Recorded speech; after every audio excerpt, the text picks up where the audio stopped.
I don't know how I'm going to pay my mortgage. Economic shock. We've never had 4 straight months of job loss in excess of 600,000. We don't have any feeling whether there's one more shoe to fall or whether Imelda Marcus's closet is about to come down on us. With no bottom in sight, President Obama tried to spark confidence. Throughout our history, we have met every great challenge with bold action. But is Washington meeting the economic challenge or making it worse? We have to show that the government can discipline itself. What will it take to stop this spiral? Questions this morning for Democratic Senators Evan Bayh and Claire McCaskill, Republican Richard Shelby, and the CEO of the U.S. Chamber of Commerce, Tom Donohue. Our This Week debate. Hello again. In this morning's New York Times, President Obama promises to put all the pillars in place for economic recovery this year. But his pledge follows a week in which nearly all signs pointed toward a recession that could last far longer. It's an economic emergency. How to address it is our topic this morning with 4 key players here in Washington. Republican Senator Richard Shelby, Tom Donohue, CEO of the U.S. Chamber of Commerce, and Democratic Senators Evan Bayh and Claire McCaskill. And let me begin with another headline. This is the Washington Post. I don't know if you guys saw it yesterday. And the headline pretty much gets to the heart of the problem here. Job losses could drown stimulus. Senator McCaskill, are we at the point where we can say now that we're going to actually have to do more, that it's time for a second stimulus package? Oh, I think it's too early for that. What you're seeing is job loss is always a lagging indicator. It's not a leading indicator in a recession. And we've said all along in the stimulus, besides the tax cuts, which people forget to mention, a huge chunk of tax cuts, money going right back into the pockets of the American people, we're trying to keep job losses from being as great. Even when we were debating the stimulus, we kept saying over and over again, there is going to continue to be significant job loss. It's a matter of whether or not we can keep from that job loss being as severe as it could be had we not done the stimulus. But, Senator, by the assumptions of President Obama and his team are that we would have 8.1% unemployment all year long. We saw that already this month. We know it's going to get worse. At least the president said before it gets better, so he's not going to be able to save the 3.5 million jobs he talked about. Well, it's a little soon to conclude that, George, and we may need to have to recalibrate what we do as we go along as the facts change. He did inherit one heck of a mess, and it's gotten worse over the last couple months. The depth of our domestic problems was worse than expected. The global nature of the recession, with Europe and China now struggling, was worse than we expected. But let's give this a little time. I was with Ben Bernanke a couple of times this week. He does think that some things in the credit markets are beginning to get better, but there is a lag between when you put policy into effect and when it actually starts having an effect in the real world. And the second lag, George, perhaps most important, is the psychological one. It does take some time before people realize that the substance is actually getting better. My guess is that'll start later this year, the first part of next year, and we're moving aggressively to make sure that it does. The question, Senator Shelby, is what is going to create that confidence? What is going to change the psychology of the markets right now? I believe if we can straighten out the banking system and get banks lending again and get confidence in our banking system. The American people don't trust the banks. They know they're not investing in the banks. The banks aren't lending. And without lending, this country's economy is based on credit. Credit to small business, medium-sized business. And that's not happening today. We've got to do it, and we've got to do it right. TARP certainly didn't do it. I opposed that. A lot of people didn't, but we can't go down that road again. And what I fear is Paulson 2 or TARP 2 or TARP 3. Well, but what we've seen Secretary Geithner and the President say that, no, we're going to take a middle ground approach. They've laid out the beginnings of their plan on the banks. You don't approve of that? I don't think it'll work. I think that they've got to close some big banks. They don't want to do it. We're going down the same road Japan was going down. So you're in the same place. I had Senator Lindsey Graham on the program a couple of weeks ago. He said we're going to have to close, nationalize some of the big banks. I don't want to nationalize them. I think we need to close them. And so when you say close, what do you mean by that? Close them down. Get them out of business. If they're dead, they ought to be buried.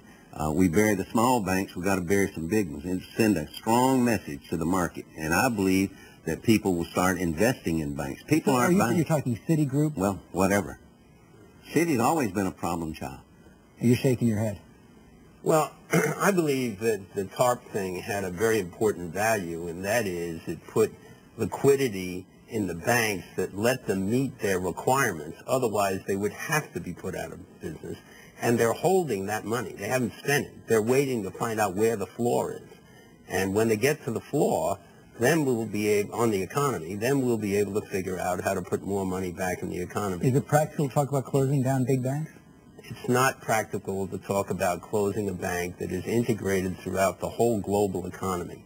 It is practical to talk about buying some of those assets away from those banks and holding them in an institution that would have both public and private money, but it's not practical. Confidence, I think it's important for us to point out that there's two kinds of banks that we're talking about here. The commercial banks, the small local banks, they're fine, and people need to realize that. Your local bank is loaning money.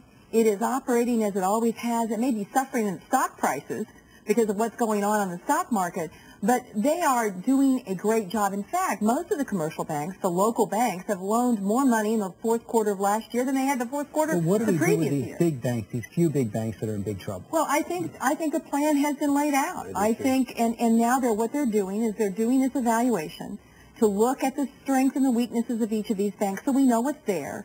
And then they're going to have this capital asset funds available to help them stay liquid, the big banks. But I think this is a matter of continuing to look aggressively at how we can help without wasting taxpayer money. George, the real problem here is this whole concept of too big to fail. Some of these institutions, and you can put some of the big three automotive companies in the same category, if they were to go down, the problem is it's not just them. They take, it's called collateral damage. A whole lot, hundreds of thousands of blue-collar working men and women, other smaller financial institutions who were not involved in these bad decision-makings, they'd all pay the price too. So you can't close down the big banks. What we have to do is stabilize them for the time being to avoid the collateral damage, put into effect regulation to make sure that this does not happen again. And if institutions are going to get, quote, too big to fail so that taxpayers will have to come in, maybe they have to operate under a different set of rules. And George, subsidization of anything for very long never works. You don't stop. The automobile business, those companies, Chrysler, Ford, and General Motors, they're in deep trouble. We know that. I've suggested they go into Chapter 11. That's where they belong, and they could reorganize. We could get, money in place for them. We could do it if they did it and did it right. Short of that, the UAW will run those companies and run them in the ground. So now I can get pretty close to that issue. We need to do, I'm not sure all three of those companies, and I'd like to see the three end up being two, but if there's going to be any resolution here, General Motors has to be willing to be very, very tough and take the big step if they have to. Otherwise, they're not going to get any place with their unions or be able to deal with the franchise rules in the states on the dealers. This is an issue which I believe that all of us have a similar view about. I don't think it's exactly the same when you start looking at the banks. The Senator's right in the long term. We have to take some of these really toxic banks and straighten them out. This senator is exactly right that 90% of the banks in the country are doing a great job. The only thing is 25 million small businesses can't get their money from banks.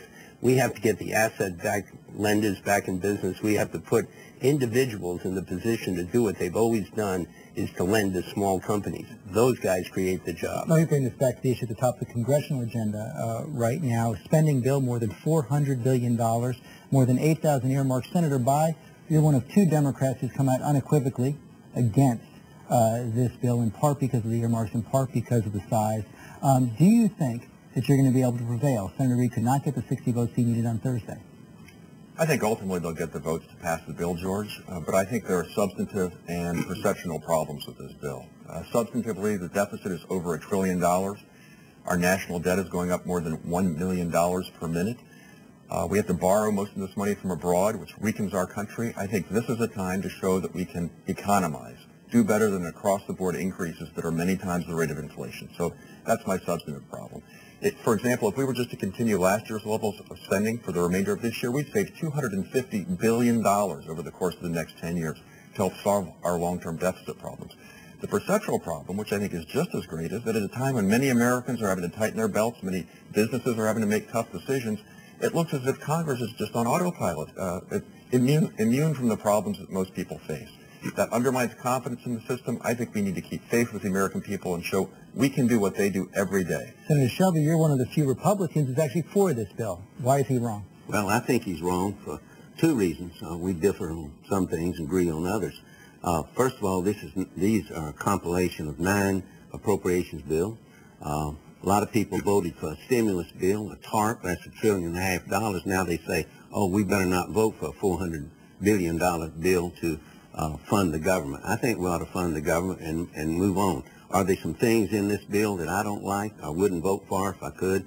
I voted for amendments, knock things out of it. Sure. But overall, I think we need to get it behind us, and I think we will.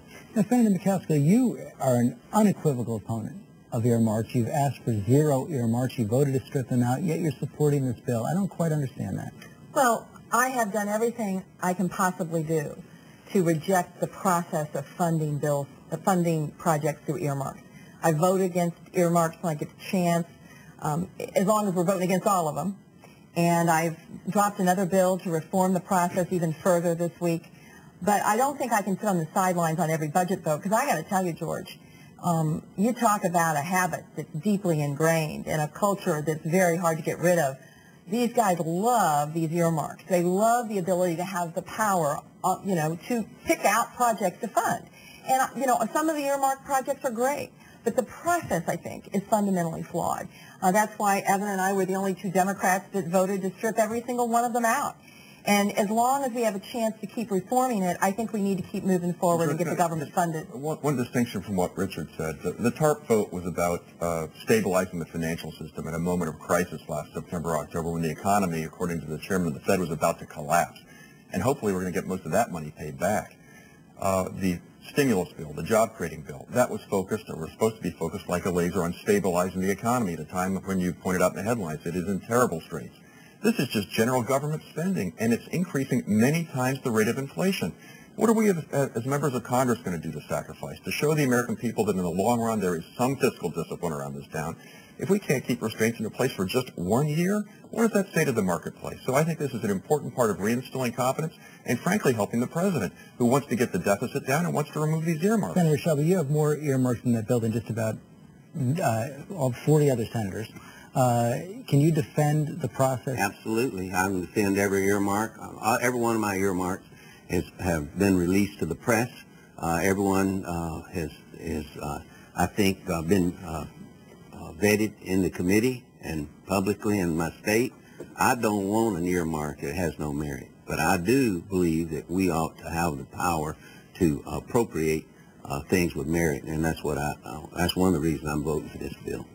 I think it's important to point out that a lot of the senators that stood up with righteous indignation on the stimulus bill, talking about earmarks in the bill and earmarks in the bill, are back 2 weeks later for a huge chunk of earmarks. And this is an equal opportunity sin, George, as you pointed out. Every single member of Republican leadership is participating fully in the earmark process. So what I hope people quit doing is using earmarks as a partisan fight, because it is not partisan. Well, Senator it's about, Shelby is consistent, to be fair. He's consistent. He's for earmarks and he's for the bill. He's a loyal appropriator. Well, not only that, I'll tell you, the stimulus bill was loaded with earmarks. There was one coming out of Illinois, a $2 billion deal. That was competitively done. Oh, Richard. yeah, nobody believes that now. But it was a competitively 5-year done because the president wanted it. No. And he's the biggest earmarker of all. Bush was the biggest earmarker. All of them are earmarkers. If we talk as much about jobs as we talk about earmarks, we'd be better off.